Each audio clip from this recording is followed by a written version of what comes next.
প্রিয় দর্শক, সাজ্জাদ কাদেরের প্রীতি এবং শুভেচ্ছা নিন। এই মুহূর্তে আপনাদের সামনে কথা বলতে এসেছি। আওয়ামী লীগ বড় ধরনের কি করতে যাচ্ছে, এই প্রসঙ্গটা নিয়ে এই মুহূর্তে কথা বলবো। আমার মাঝে মাঝে গত 2024-এর 5 আগস্ট পর থেকে মনে হচ্ছে যেন আমি স্বাধীন বাংলাদেশে নেই। 1971 সালে আমাদের মহান মুক্তিযুদ্ধের মাধ্যমে যে অর্জিত বাংলাদেশটি, সেখানটায় নেই নানা কারণে। কারণগুলো আপনারা জানেন। আমি আজকে বিশেষ করে বলবো যে বাংলাদেশের গণমাধ্যম, সংবাদ মাধ্যমের কথা যদি বলি, এটি আর স্বাধীন বাংলাদেশ বা স্বাধীন বাংলাদেশের সংবাদ মাধ্যম নেই। আপনি বাংলাদেশের সংবাদ মাধ্যমকে যদি দেখেন, বিশ্লেষণ করেন গত 9 মাসে, তাহলে দেখবেন যে বাংলাদেশ যেন পাকিস্তানের গুণগান গাইছে। অযৌক্তিক পাকিস্তান ভারতের বিষোদ্গার গাইছে, আওয়ামী লীগকে তুলোধনা করছে। ঠিক তেমনি আজকে বাংলাদেশের একটি অন্যতম প্রধান জাতীয় দৈনিক যুগান্তরে একটা খবর বেরিয়েছে। খবরটা হচ্ছে যে আমি যেটি বললাম যে কি বড় ধরনের পরিকল্পনা করছে আওয়ামী লীগ। যুগান্তর বলছে বড় নাশকতার আশঙ্কা, এবং এই নাশকতাটা কে করবে? আওয়ামী লীগ। আওয়ামী লীগকে আসামের কাঠগড়ায় দাঁড় করিয়েছে যুগান্তর। আমি এই খবরের আলাপটার আগে একটু বলতে চাই যে আওয়ামী লীগের আসলে এখন এই মুহূর্তে ফুরফুরে মেজাজে থাকা উচিত। কারণ আওয়ামী লীগ প্রধান শেখ হাসিনা যেসব আশঙ্কার কথা বলতেন, বিশেষ করে 2024-এর 7 জানুয়ারি নির্বাচনের আগে থেকে তিনি যে আশঙ্কাগুলোর কথা বলতে শুরু করেছিলেন, যে সাদা চামড়ারা এদেশে নির্বাচন হতে দেবে না, কিংবা সাদা চামড়াদেরকে যদি আমি আমাদের সেন্ট মার্টিন দিয়ে দিই তাহলে আমাদের ক্ষমতায় থাকতে অসুবিধা হবে না, সেই কথাগুলো আজকে অক্ষরে অক্ষরে পালন হচ্ছে।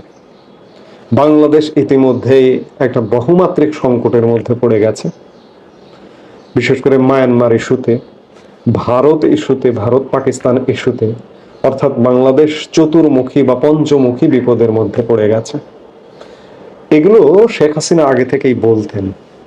আরেকটি কথা, শেখ হাসিনা এই যে বর্তমান যে অন্তর্বর্তীকালীন সরকার প্রধান ডক্টর মোহাম্মদ ইউনূস, ডক্টর ইউনূসকে নিয়ে শেখ হাসিনা বেশ সরব ছিলেন, বেশ ইউনূসের বিরুদ্ধে, ইউনূসের ব্যাপারে বেশ সমালোচনা করতেন, কথা বলতেন, প্রয়োজনীয় পদক্ষেপগুলো নিয়েছিলেন। কিন্তু আমরা সাধারণ চোখে, সাধারণ মানুষ ভাবতাম বোধহয় শেখ হাসিনা একটু বেশি বেশি করছেন। ডক্টর মোহাম্মদ ইউনূস বাংলাদেশের একজন গর্বের মানুষ, গর্বিত হবার মতো ব্যাপার। নোবেল পুরস্কার পেয়েছেন, নোবেল শান্তি পুরস্কার পেয়েছেন, একজন সম্মানীয় মানুষ। এই সম্মানীয় মানুষটিকে শেখ হাসিনা অসম্মান করছেন কেন, আমরা বলতাম অনেকে। কিন্তু আজকে ভালোই হয়েছে শেখ হাসিনার চলে যাওয়াতে। আজকে এই শেখ হাসিনা যার বিরুদ্ধে আইনি ব্যবস্থা নিয়েছেন, যাকে সমালোচনা করতেন, তিনি এখন রাষ্ট্র ক্ষমতায়। রাষ্ট্র ক্ষমতায় এসে বাংলাদেশের মানুষ বুঝতে পারছে হাড়ে হাড়ে যে ডক্টর ইউনূস আসলে কি জিনিস। নিজের স্বার্থ ছাড়া একটা পা ফেলেন না। নিজের স্বার্থ আপনারা জানেন, আমরাও বিভিন্ন বক্তব্যে, বিভিন্ন ভিডিওতে একাধিক বক্তব্যে বলেছি কত বড় স্বার্থপর যে তিনি। তার ব্যবসা বাণিজ্য কিভাবে বৃদ্ধি করছেন ক্ষমতার অপব্যবহার করে, নিজের মামলা প্রত্যাহার করেছেন কিভাবে, নিজের ট্যাক্স ফাঁকি মামলা প্রত্যাহার করেছেন, নিজের প্রতিষ্ঠানের ট্যাক্স হলিডে সুবিধা কিভাবে অর্জন করেছেন, গ্রামীণ ব্যাংকের শেয়ার, সরকারি শেয়ার কিভাবে বাদ দিয়ে প্রাইভেট শেয়ারে রূপান্তর করেছেন, এগুলো আপনারা জানেন, আর নতুন করে বলতে চায় না। তো কাজেই আজকে অক্ষরে অক্ষরে সত্য পরিণত হচ্ছে যে শেখ হাসিনা যেগুলো বলেছিলেন সেগুলো আসলে সঠিক ছিল। আমরা যারা বলতাম, আমরা যারা সমালোচনা করতাম, আসলে আমরাই ভুল ছিলাম। আমরা আসলে দাঁত থাকতে দাঁতের মর্যাদা বুঝিনি বা বুঝি না। এই মুহূর্তে বাংলাদেশের প্রত্যেকটি বিবেকবান মানুষ, এনডি আওয়ামী লীগ যারা, তারা ছাড়া শেখ হাসিনাকে ফেল করছেন। এটি আওয়ামী লীগ বলতে বিএনপি, জামাত এবং কিছু বামপন্থী যারা আওয়ামী বিরোধী, তাদের আমি ভোটের শতাংশে যদি বলি, শুধুমাত্র আওয়ামী বিরোধী ভোট দিয়ে নির্বাচন উতরানো কিন্তু অসম্ভব। এই জন্য আমি প্রায় প্রায় বলে থাকি যে একটা নিরপেক্ষ নির্বাচন যদি হয়, আওয়ামী লীগ কিন্তু অপেক্ষা করা লাগবে না, এবারই ক্ষমতায় চলে আসবে। আরেকটা জিনিস, যে আওয়ামী লীগের নেতা কর্মীরা কি মারা গেছে? আওয়ামী লীগের জন্য এই পতনটা হওয়া একটা ইতিবাচক ব্যাপার হয়েছে। ইতিবাচকটা কি, এই মুহূর্তে আওয়ামী লীগ কিন্তু অলমোস্ট হাইব্রিড মুক্ত হয়ে গেছে।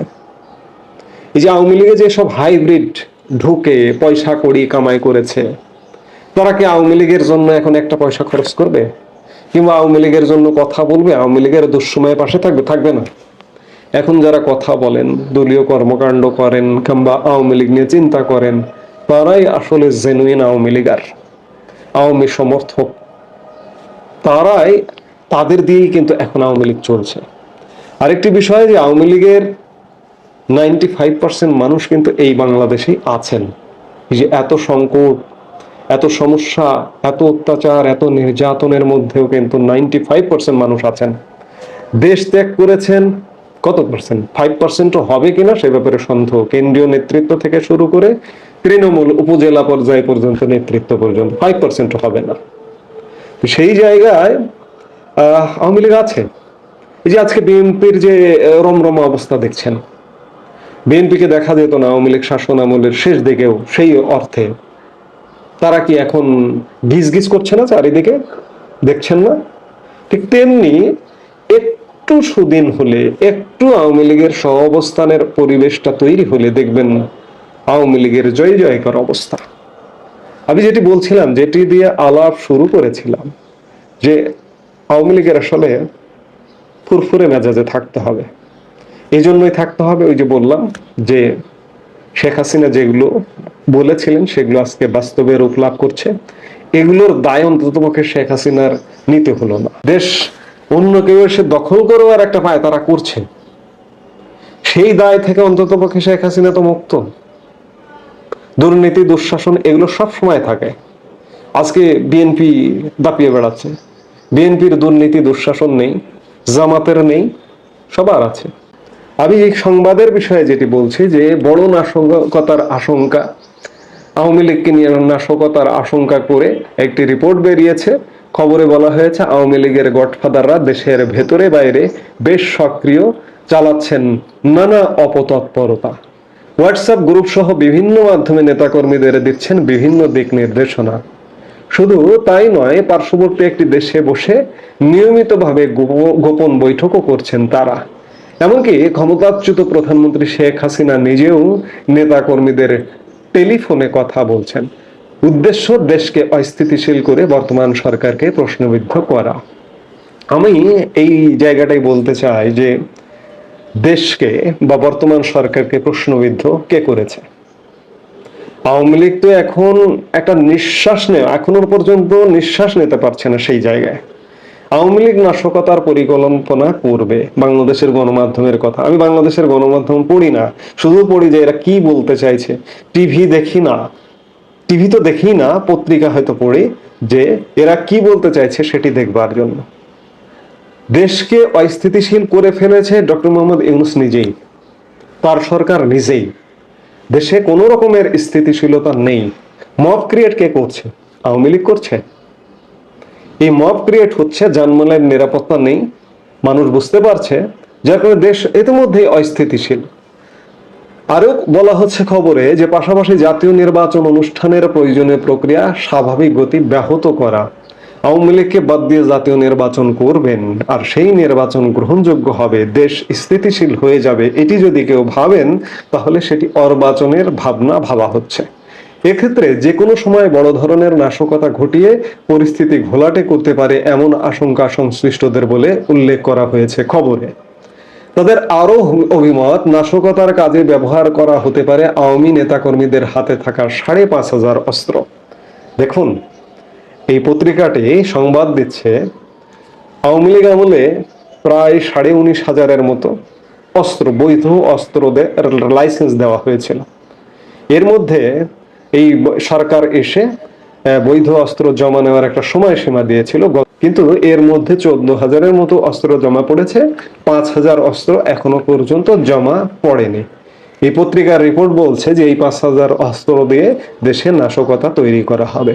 অথচ দেখুন আরেকটি খবর পরের অপশনে বলা হচ্ছে, পরের লাইনে, পরের প্যারায়, যে পুলিশের কাছ থেকে লুট হওয়া 1,375 অস্ত্র এবং 2,57,849 রাউন্ড গোলা বারুদ এখনো উদ্ধার হয়নি।